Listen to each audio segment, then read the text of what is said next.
السلام علیکم دوستو، انسائیڈ میں معظم فخر میں خوش آمدید۔ نواز شریف صاحب کی زیر صدارت ہوا ایک مشاورتی اجلاس، اور یہ مشاورتی اجلاس منعقد کیا گیا آزاد کشمیر کے انتخابات اور وہاں پہ پیدا ہونے والی سیاسی صورتحال، آزاد کشمیر میں ہونے والی نون لیگ کے مطابق دھاندلی، اور اس دھاندلی کے نتیجے میں احتجاج کے پلان پر غور کرنے کے لیے۔ اور اس اجلاس میں نواز شریف صاحب نے ایک جانب تو اس ساری صورتحال پر غور کر کے اپنی پارٹی کو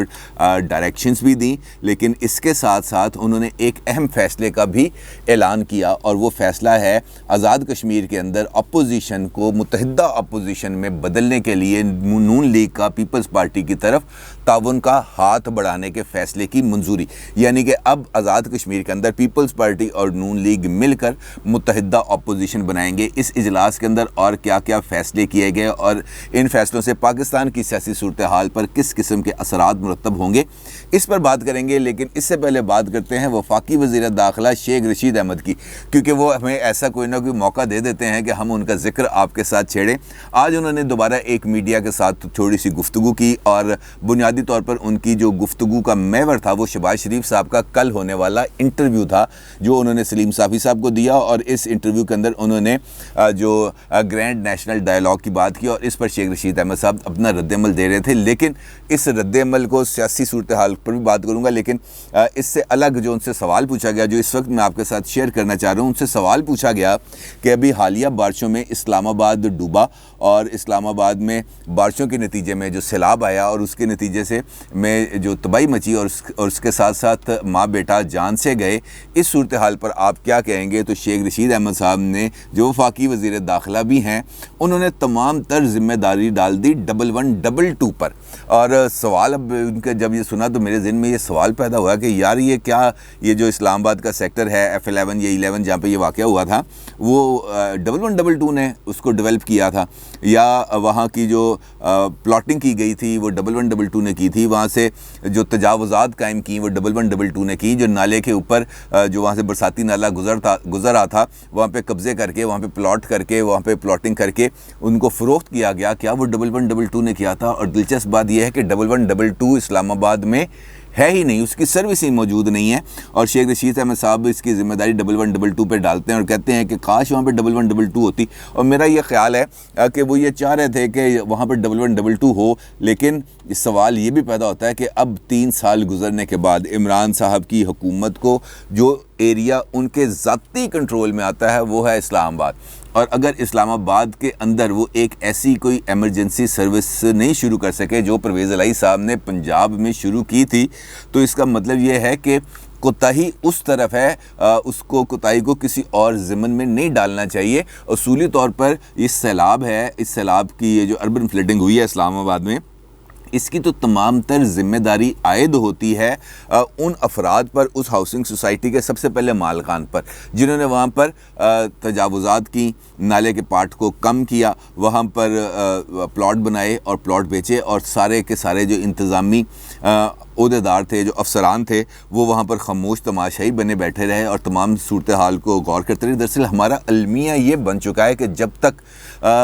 تباہی ہمارے سر پہ نہیں آ جاتی، جب تک کچھ لاشیں نہیں گر جاتی، جب تک احتجاج کے ذریعے پورے پاکستان کی یا لاہور کی یا اسلام آباد کی سڑکیں بلاک نہیں ہو جاتی، کسی کے کان پر جوں نہیں رینگتی۔ اگر آپ غور کریں تو میں اس وقت لاہور میں بیٹھا ہوں، تو اگر احتجاج اگر مال روڈ پہ نہیں ہوگا، اگر چیرنگ کراس پہ نہیں ہوگا، تب تک کسی کو نہیں پتہ چلے گا کہ یار لاہور میں کسی جگہ پر احتجاج ہوا بھی ہے۔ اگرچہ ہونا تو یہ چاہیے کہ جمہوری ممالک کے اندر کہ جس جگہ پر جو بھی ایشوز ڈیولپ ہو رہے ہیں ان کو ساتھ ساتھ ریکٹیفائی کیا جائے، ان کو درست کیا جائے، ان کو ایڈریس کیا جائے، ان مسائل کو حل کیا جائے، لیکن جب تک پورے شہر کی ٹریفک تو بالا نہ ہو جائے اس وقت تک ہمیں اس بات کا احساس ہی نہیں ہوتا کہ لوگ کس کرب سے گزر رہے ہیں۔ اور یہی کچھ ہوا اسلام آباد میں جب وہاں پر اربن فلڈنگ کی گئی، لیکن اس کی ذمہ داری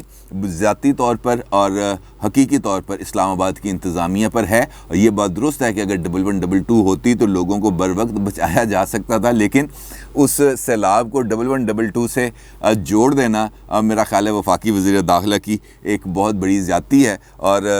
یا شاید ان کی کم علمی ہے. میرا خیال ہے زیادہ امکان کم علمی کا ہی ہے. خیر انہوں نے جو شہباز شریف صاحب نے جو کل انٹرویو دیا ہے وہاں اس پہ بھی بات کی انہوں نے, اور انہوں نے کہا کہ جناب ہم آپ کے لیے دروازے دل اور بازو کھول کے بیٹھے ہیں, اب جب مرضی تشریف لائیں, ماضی بھلا کے آئیں اور آغاز کرتے ہیں اپنے ساتھ آپ کے ساتھ ریکنسیلیشن کا الیکٹرانک ووٹنگ مشینز پر. یعنی کہ آپ آئیں,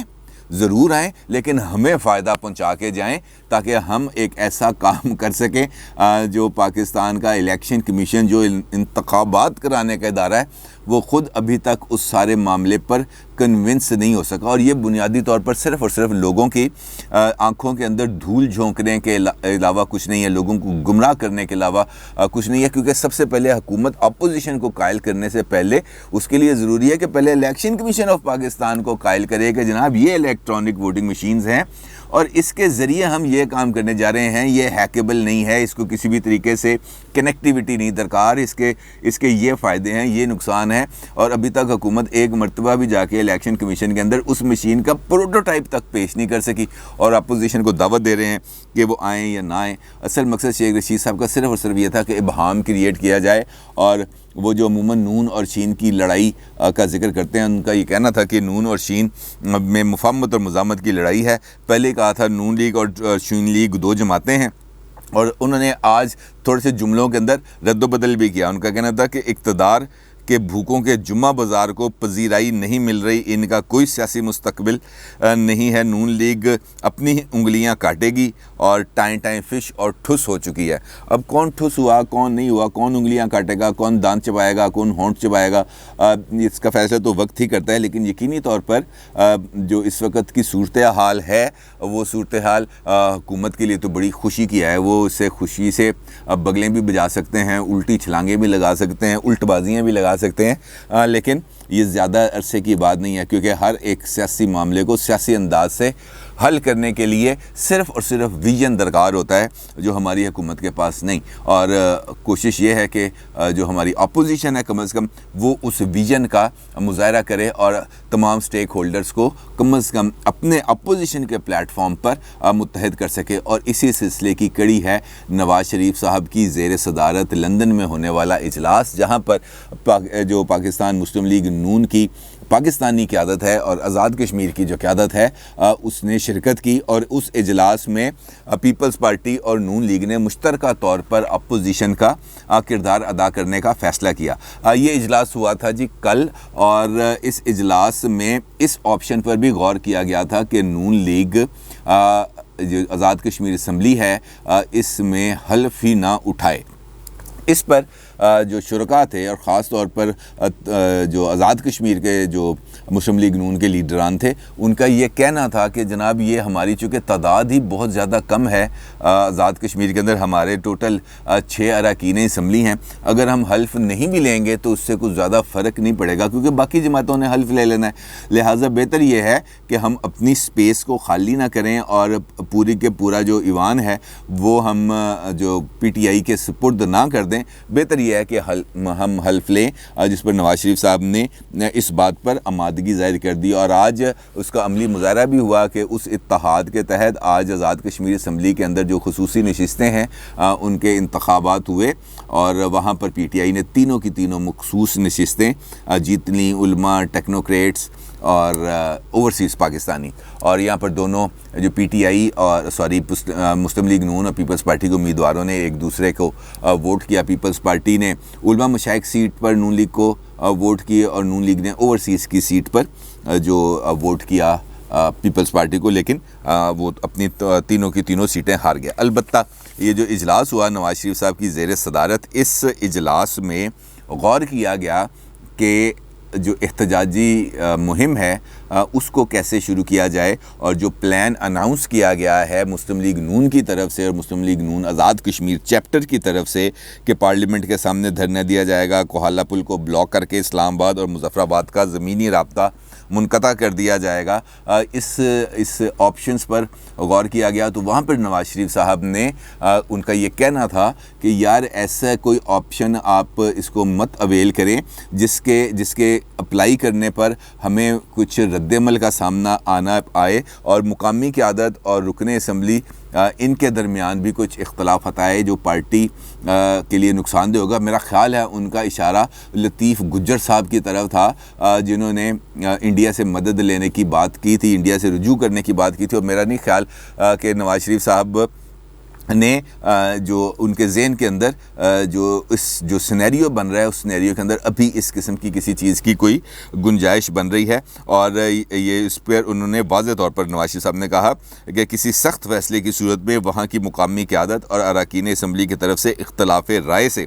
پارٹی کو نقصان پہنچ سکتا ہے اور مسلم لیگ نون اس کی متحمل نہیں ہو سکتی. یعنی مسلم لیگ نون وہ چاہتے ہیں کہ مسلم لیگ نون انٹیکٹ رہے اور اندرونی اختلافات کا شکار نہ ہو. یہاں پر یہ بات بھی قابل ذکر ہے کہ شہباز شریف صاحب کی طرف سے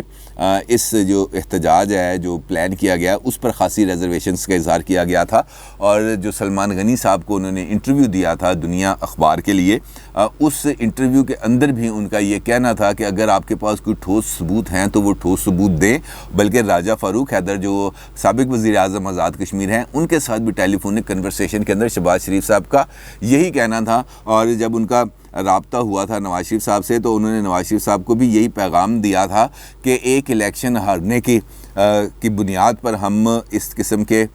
صورتحال پر چلے جائیں جہاں پہ ہم پاکستان کا آزاد کشمیر کے ساتھ یا پاکستان کا باقی تمام صوبوں کے ساتھ زمینی رابطوں کو منقطع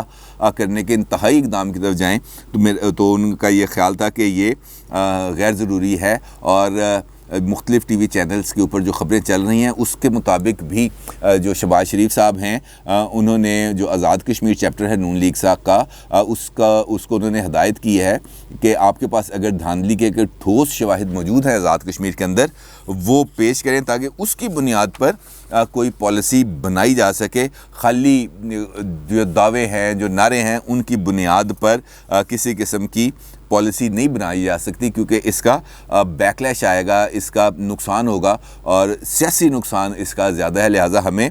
سیاسی نقصان اس کا نہیں اٹھانا چاہیے اور ٹھوس بنیادوں پر جو بھی فیصلہ ہے اس کو لینا چاہیے تاکہ ہم لوگوں کو اس بات پر قائل کر سکیں کہ ہمارے پاس یہ شواہد موجود ہیں اور ان شواہد کی بنیاد پر ہم احتجاجی جو پروگرام ہے اس کی کال دے رہے ہیں, لہٰذا آپ ہمارے ساتھ شامل ہوں. اور اس میرا نہیں خیال کہ یہ ان کی کوئی اپروچ غلط ہے, لیکن دیکھنا یہ ہے کہ مسلم لیگ نون اب کیا اپنا راستہ اختیار کرتی ہے. اپنی رائے کا ضرور اظہار کیجیے گا. آپ کا بہت شکریہ. اللہ حافظ.